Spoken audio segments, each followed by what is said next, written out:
What is up, guys? It's your boy J Dog back with another video. In today's video, we're gonna be doing my imagination of my players and basically if they were in the March Madness. So these are gonna be my imaginary players in the March Madness. There we go. Alright, well, before we get in the video, I want you guys to subscribe, like, and turn post notifications on so you don't miss any more of my epic J-Dog content. And just to let you know, usually when I start this video, I like to be funny. So, sorry if I started off the video making weird noises. It's just because I'm trying to make you guys laugh and entertain you so you guys are not bored. I want to be friendly. So, in last video, we did part 2. Now it is time for part 3. We obviously left off on Lincoln Grosh, and now it is time to move on to our next player. And June Baxter will be going to play with Florida, so he'll be playing with the Florida Gators. June Baxter will be averaging 25.3 points per game through on the tournament. June had a poster of the year on March 23rd, 2029. However, they were eliminated in the Sweet 16 after pulling off such a great highlight. He finished with 28 points in the Sweet 16, and crazy enough, he got injured right at the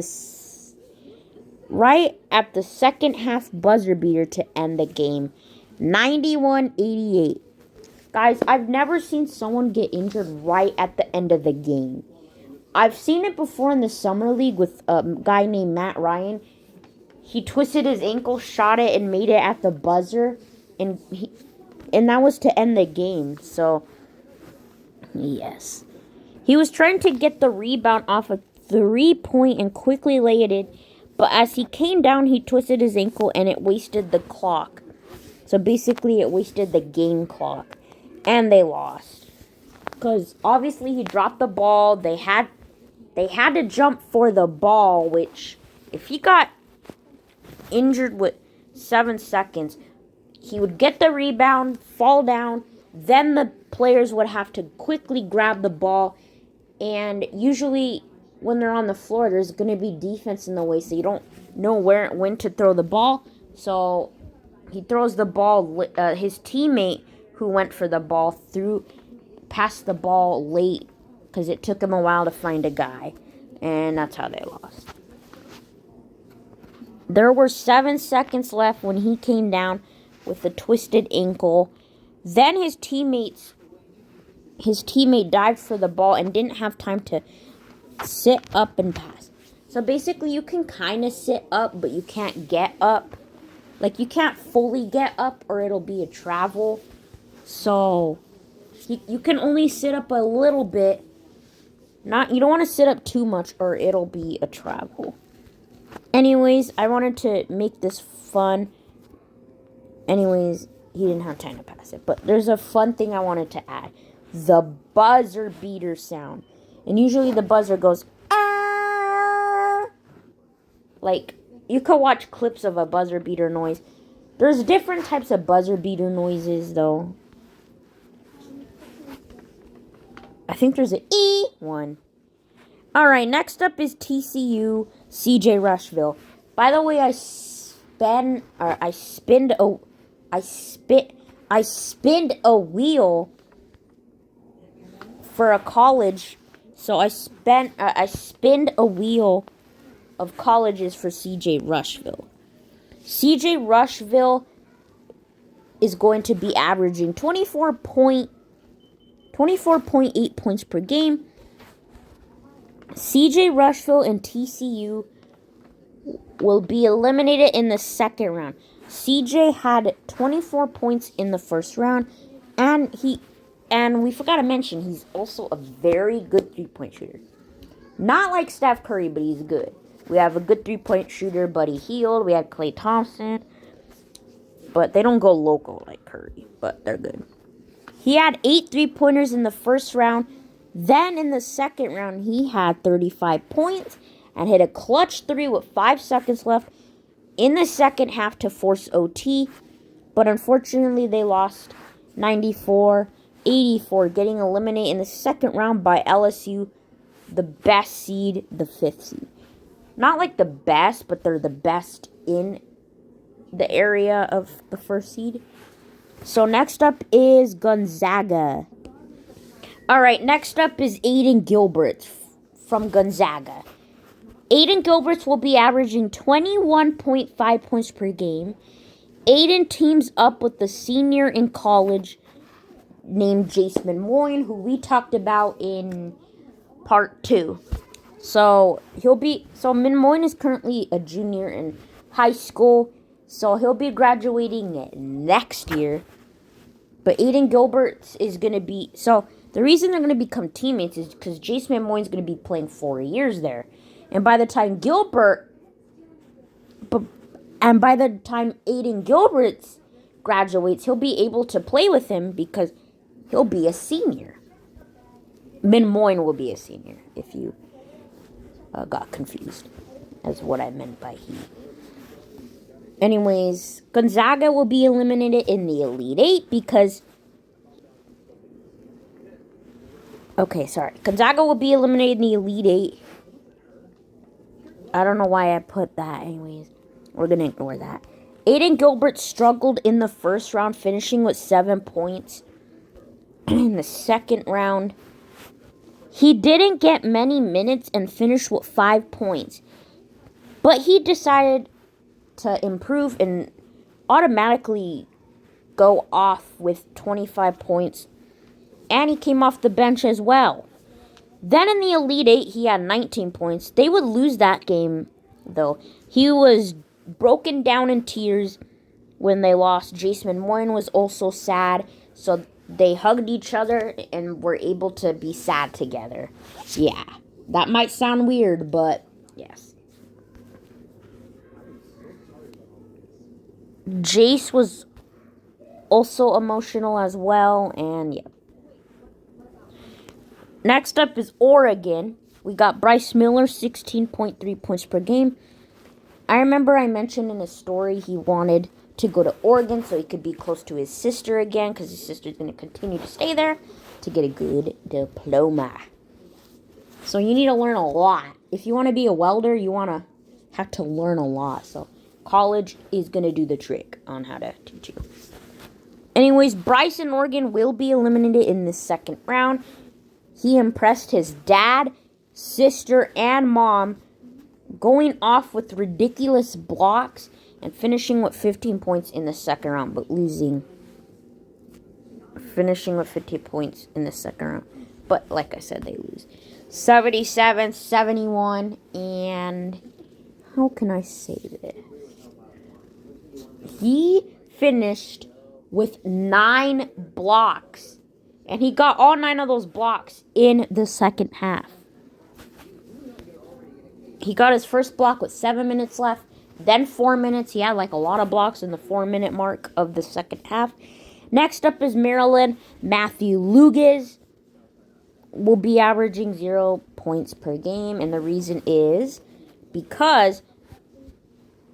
we'll explain in a minute. Let me just explain what happened to Maryland. Matthew and Maryland made the tournament. So here's the reason why Matthew didn't play. Matthew Lugiz will be recovering from a torn ACL. Because I'm going to pretend he tore his ACL in that season. Matthew and his team, Maryland, were eliminated in the second round. His teammate, Harrison Dukey, led the team with 17.7 points per game during the tournament. So congrats for Harrison Dukey. Now, when I say Harrison Dukey, it might sound weird, but... Don't call me a loser for that. And don't call me sus. And don't tell me I need to go to prison because of this. Okay? Next up is Baylor. Ian Hill. Ian Hill, 13.4 points per game. Ian Hill is currently a sophomore in college. So I'm pretending he's a sophomore in college. Ian Hill will be confirming his transfer from overseas to Baylor. Now, Baylor is in the United States.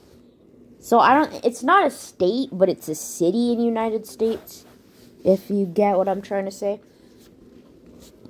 Anyways, a college. Ian Hill and Baylor get eliminated in the Sweet 16. Ian Hill only had 2 points in the Sweet 16, but he had 24 assists. So he's like, nah, I don't want to score. I want to pass. That's crazy. I never seen some person go an entire game with 2 points. But actually, I have Anthony Bennett, Cade Cunningham when they made their NBA debuts. But I remember a couple months ago, I think Elfrid Payton only had 9 points, but he had 22 assists with the Pelicans. And then they waived him. And then it's funny because now he's got a second stint. Actually, I should say third stint because he played there with Elfrid Payton played with the Pelicans in 2019 and 2024. And then he got waived in December 2024. And then he joined the Pelicans again in March. So, yeah. Anyways, let's get back on top to my imaginary players. Next up is New Orleans College yet again. So, this isn't the only college he'll be playing with in the March Madness. Joshua Crumber will be averaging 14.7 points per game. Obviously, in his first year. In his first year with New Orleans, and they did not make the tournament the first year he joined. Joshua Crumber played with Creighton for his freshman year and got eliminated in the second round against UCLA. Then for his sophomore year, he transferred to New Orleans. Obviously, we said they did not make the March Madness. Then he transfers to McNeese for his junior year, and they get eliminated in the Elite Eight for his senior year of college with McNeese. McNeese just got eliminated. And dude, this guy, Christian Shoemate, was athletic. He had nasty dunks. Nasty putback dunks. And they just got eliminated in real life. Yeah, but they got eliminated in the first round with McNeese. Next up is Murray State. Aiden Gilbert's brother, Kyron Gilbert. You might be saying, why are they not in the same college? They're brothers. No, the brothers decided to take their own path and go to different colleges. So anyways, Kyron Gilberts will be having 17.9 points per game. Kyron and Murray State will be eliminated in the second round, 78-77. I remember when Murray State had Ja Morant. They even perhaps had Cameron Payne. Yeah, they had Cameron Payne. Kyron Gilbert broke his hand in the first half with 3 minutes left in the second round. Dude, it makes me uncomfortable to hear a... Yeah. Alright, well, anyways, they got eliminated with 3 minutes left in the second round. No, in the first round, never mind. No, in the second round, but the first half. Next up is, you might know this college because of this guy. And that is Stephen Curry. That's why you probably are like, oh, that college sounds familiar. It's because of Stephen freaking Curry. Peyton Zealey will be averaging 12.1 points per game. And obviously, Peyton joined Stephen Curry's college. And I just found out Curry graduated from Davidson like 2 years ago. Yes, I don't know. Peyton and Davidson missed the March Madness by 1 game. They just needed one more win to make the March Madness, and then they get eliminated. I don't know. Is Davidson no, Davidson's not in the Big 12. Never mind. I don't know. But anyways, Peyton decided to play 1 more year there. Obviously, Peyton will be playing 2 years there. In year 2, the Davidson Wildcats finally make the March Madness, but get eliminated in the first 4. I feel like Davidson only made the March Madness about 2 times is because they had Steph Curry. But now that Davidson is not recognizable anymore, and they have not made a March Madness since Curry, I believe. So that's why I'm pretending they get eliminated in the first 4, because they're not the spectacular team when they had Curry. Next up, Miami, Florida, we got Sagana Papani. Yes, it's a weird name, but I'm pretending he's from a country. So that's why I gave him a name that kind of sounds like countryness. But anyways, I did say he'll be averaging 6.7 points per game, 8.7 blocks per game, and 11.2 rebounds per game. Now I'm pretending Papani's a center, and and centers are really good at rebounds and defense. Well, sometimes. But I could say Looney is not. Kevon Looney is not good at rebounds. Anyways, back to my imaginary players. Sagana and Miami, Florida will be eliminated in the first round in 2026. He had 11 points, 16 rebounds, 4 blocks, and 17 assists in the first round. He, guys, had a quadruple double in the first round. That's ridiculous. Has Jokic pulled it off? I don't know. Next up is Raylan Z, ASU. Raylan Z joins Richel Igny in 2026 of summer for the 26-27 season. Raylan Z and ASU get eliminated in the second round in 2027, alongside Cranu Rylanson and Richel Igny. Next up, Keon Mitchell. Keon Mitchell will be averaging 25.7 points per game. Keon Mitchell and Oklahoma will be eliminated in the Final Four. Keon Mitchell hits a game winner in the Elite Eight at the buzzer after Keon got eliminated in the Final Four. He got mad and punched the wall in frustration and broke his hand.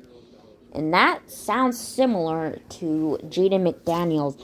I remember he got so mad, he punched the wall and yelled, ouch! As soon as he punched the wall, he grabbed at his hand. And when Jaden McDaniels punched the hard wall, he broke his hand. Even though I never been through it, I can sense the pain. Anyways, next up is Auburn. We got Atkins Comp. Atkins Comp will be averaging 26.1 points per game.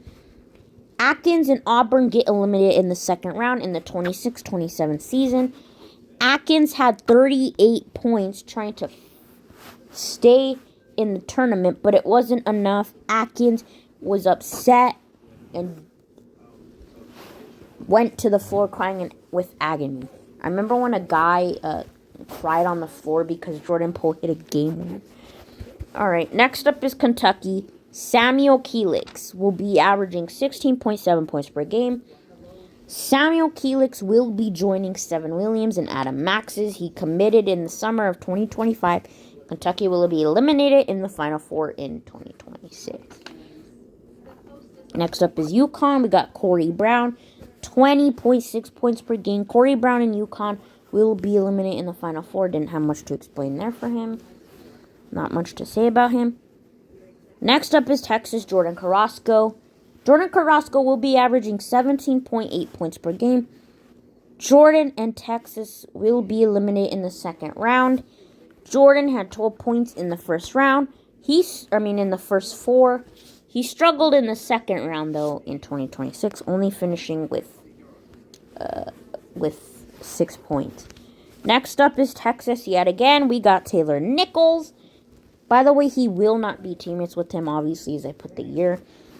Taylor Nichols will be having 14.3 points per game. Taylor Nichols and Texas will be eliminated in the Sweet 16 in 2029. Next up is NC State, Gordon Stewart. And Gordon Stewart's going to be averaging 7.8 points per game, 8.5 steals per game, 8.8 blocks per game, and 7.5 rebounds per game. Yep, I'm pretending Gordon Stewart is a spectacular defender like Leonard. Yeah, like Kawhi Leonard, but he will be a good defender. He'll be having epic steals per game, and Dyson Daniels is really good at steals per game. Dyson Daniels is actually defensive player of the month for like, I don't know. But anyways, Gordon had a clutch block to win the game in the first round. However, in the next round, they got eliminated. Ouch. But he wouldn't be able to get that clutch block if he wasn't a good defender. But since he's a good defender, oh boy, oh boy. Next up is Texas yet again. Adrian Collects will be averaging 18.1 points per game. Adrian will be teammates with Jordan Carrasco. They're both guards, but Carrasco will switch to shooting guard when they get Adrian. So I'm pretending Jordan Carrasco is currently a point guard. But once they get Collects and him together, they'll be switching positions.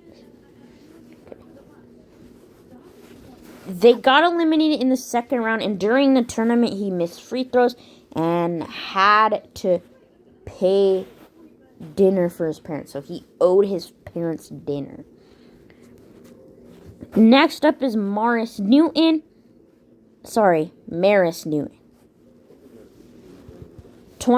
Maris Newton will be having 24.5 points per game. Maris will be teaming up with Clygan Fisher. But like we said with Clygan Fisher, they're going to be eliminated in the Sweet 16 since they're teammates together. Next up is Kansas. We got Justin Barella. And Barella will be averaging 14.7 points per game. And he's also a very good three-point shooter, so he'll be a 50% free three-point shooter. Kansas will be eliminated in the Sweet 16 in the second round. In the second round, he had 9 threes. He had 9 threes in a row. And then we're going to add Kansas again to the list. And Kansas is Richard Xavier. He will not be teammates with him, though, because I'm pretending that Barella is a junior right now. But they will not be teaming up. Richard Xavier will be playing 2 years at Kansas. Year 1, Richard Xavier had 15.4 points per game. Kansas gets eliminated in the Elite Eight. Then for his second year, Richard Xavier averages 13.2 points per game. Kansas gets eliminated in the second round. Gotta eat lunch soon. So, yep. Guys, we're going to be taking a big fat break. And it's time to quickly talk about the EuroLeague players that didn't play in the March Madness. Just like I mentioned in the beginning in part 1 when I mentioned why they weren't going to be in the March Madness. So here we go. We're joining the NCAA League. Avery Wickups Miller. I didn't put Miller, but he's got 2 last names. Avery Wickups Miller says he wants to stay in the EuroLeague to improve even more. He says the EuroLeague is enjoyable for him. Avery went about 7 to 10 games without missing a single shot until he missed a free throw in pretend March 31st, 2025. I think, was it Jalen Duren that did it? I think it was either Jalen Duren. Yeah, I think it was. I remember when he just couldn't miss. Sorry, that's Daniel Gafford. Gafford was the one that couldn't miss a shot. By the way, what I mean by pretend March 31st, 2025, the reason I put that is because he was not a real person on Monday. So he was not a real person on Monday. That's why I put pretend Monday, 2025. Then we have Killen Bark. Killen Bark says the EuroLeague, I spelled league wrong, don't worry, says the EuroLeague is more fun and not as hectic as playing in the March Madness and NCAA League. What I mean by a lot of hectic, there's a lot of crazy game winners, crazy close games. He doesn't want to be dealing with all that stress. Killen says his skills have gotten better ever since he joined the EuroLeague. He has gotten better at defense and is a bit more athletic since he joined. So he wasn't that athletic when he first joined. And lastly, Ricky Quinn. Rick Hughes says he wants to have more memories in the Yearna League before going to the NBA. So he wants to add a little bit more memories to his book.